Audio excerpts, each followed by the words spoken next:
Welcome to வான்ஸ் kitchen. இன்றைக்கி பாருங்கள், mutton biryani பண்ண போகிறேன். அதுக்கு ஒரு நல்ல கெட்டியான பாத்திரம், இந்த மாதிரி குக்கரோ இல்லை பேஷனோ அந்த மாதிரி வச்சுக்கோங்க.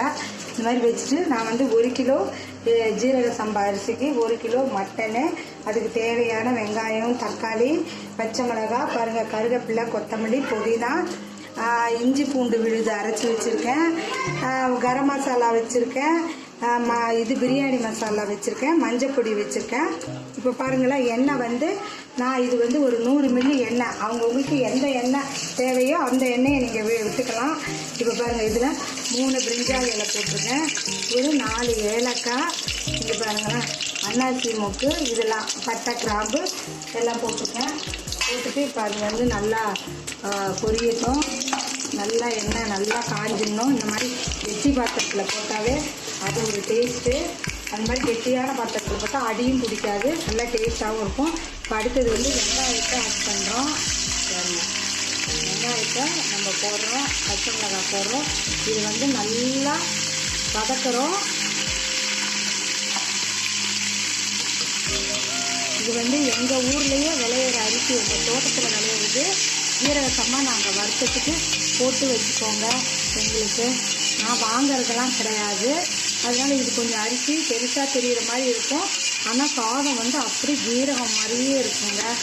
நான் இதுதான் எடுத்துகிட்டு வந்து எப்பயுமே நான் பண்ணுறது. பாருங்கள், நல்லா வதக்கிக்கலாம். நமக்கு வந்து கடைசியில் நெய் விட்டுக்கலாம். எல்லாம் போட்டுட்டு கடைசியில் நெய் நமக்கு எவ்வளோ தேவையோ விட்டுக்கலாம் நெய். இப்போ இதெல்லாம் வதக்கிட்டுருக்கேன். இது நல்லா கொஞ்சம் வதங்கினதும் இஞ்சி பூண்டு விழுத போடணும் இந்த வெங்காயத்துலேயே. அப்போ தான் அடி பிடிக்காமல் நல்லா ஈவனாக வரும். இது பாருங்கள், நல்லா வதக்கிட்டுருக்கேன். இப்போ பாருங்கள், இஞ்சி பூண்டு விழுதும் வெங்காயத்திலே போட்டேன். அது நல்லா வதங்கிச்சு, நல்ல ஒரு மணம் வந்தது. அதுக்கப்புறம் தக்காளியை போட்டேன், அதை வதக்கிட்டு அதுக்கப்புறம் கருவேப்பிலை, கொத்தமல்லி, புதினா போட்டேன். புதினா போட்டுட்டு இப்போ மட்டனையும் போட்டு வதக்கிட்டுருக்கேன். இப்போ பாருங்கள், இதில் நம்ம வந்து மஞ்சத்தூள் போட போகிறோம். நமக்கு எவ்வளோ தேவையோ அவ்வளோ போட்டுக்கலாம் மஞ்சத்தூள். மஞ்சத்தூளும் உப்பும் நமக்கு தேவையான அளவு உப்பு கரெக்டாக போடணுங்க. நீங்கள் போட்டுட்டு கடைசியில் தண்ணியெல்லாம் ஊற்றும் போது நம்ம டேஸ்ட்டு பார்த்துக்கலாம். உப்பு போடுறேன், ஏன்னா நல்லா வதங்கும். இது மட்டன் வந்து இதிலே வேகணும். நான் தனியாக வேக வைக்கல, இதிலே வேகட்டும்னு, ஏன்னா நல்லா பிஞ்சு கறி தான், அதனால் இதிலே வேகட்டும்னு சொல்லிட்டு போட்டேன் நான். இது நல்லா இன்னும் வதங்கணும். அப்புறம் நம்ம வந்து தேங்காய் பால் விடுவோம். மசாலெல்லாம் அதுக்கப்புறம் தான் ஒவ்வொன்றா போடணும். இப்போ மஞ்சத்தூளும் மிளகாய் இது உப்பும் போட்டிருக்கோம். நல்லா இப்போ வந்து இது நல்லா வதங்கணும். நல்லா வதங்கி சுருண்டு வரும்போது நம்ம கரம் மசாலா, இது பிரியாணி மசாலாவை போடுறோம்.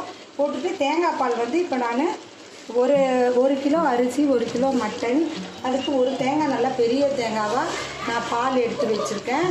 நீங்கள் எவ்வளோ தண்ணியோ அதுக்கு தகுந்த மாதிரி நீங்கள் எவ்வளோ அரிசி போடுறீங்க அதுக்கு தகுந்த தண்ணி வந்து விட்டுக்கோங்க. கொஞ்சம் வந்து சாப்பாட்டை விட இது கொஞ்சம் தண்ணி கம்மியாக அளவு எடுத்து வச்சுக்கோங்க. நான் தேங்காய் பாலில் தான் பிரியாணி, தக்காளி சாதம் எல்லாமே பண்ணுவேன். ஏன்னா அது வந்து நல்லா ருசி கொடுக்கும், நல்லா டேஸ்ட்டாக இருக்கும். அதுக்காக நான் வந்து தேங்காய் பாலில் தான் எப்பயுமே பண்ணுவேன்.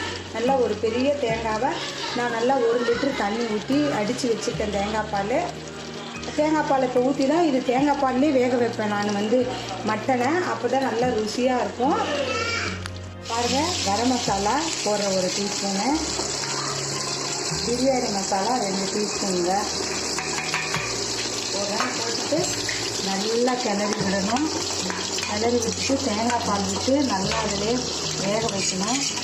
எப்படி ஒரு மணமணன்னு ஒரு வாசனை பாருங்கள், வீடே அடிக்குது. நல்லா கமகமன்னு. மட்டன் பிரியாணி என்றைக்கும் மட்டன் பிரியாணி தாங்க. சிக்கன் பிரியாணியை விட மட்டன் பிரியாணி தான் நல்லா சூப்பராக இருக்கும். பாருங்கள், தேங்காய் பால் விடுறேன். நல்லா அந்த தேங்காய் பால்லையே அது வெந்துதுன்னு வைங்களேன், ரொம்ப டேஸ்ட்டாக இருக்கும். நான் கடைசியில் வந்து முந்திரியெல்லாம் நெய்யில் வறுத்து கொட்டிடுவேன். முந்திரி போட்டால் தாங்க அந்த பிரியாணிக்கே ஒரு டேஸ்ட்டு, நல்லா சூப்பராக இருக்குங்க. இங்கே பாருங்களேன், இப்போ அரிசியை போட்டாச்சு, நல்லா கொதித்து பாருங்கள், நல்லா சூப்பராக வெந்து வந்துடுச்சு. இதில் ஒரு 4 டீஸ்பூனு நெய் விட்டேன் நான்.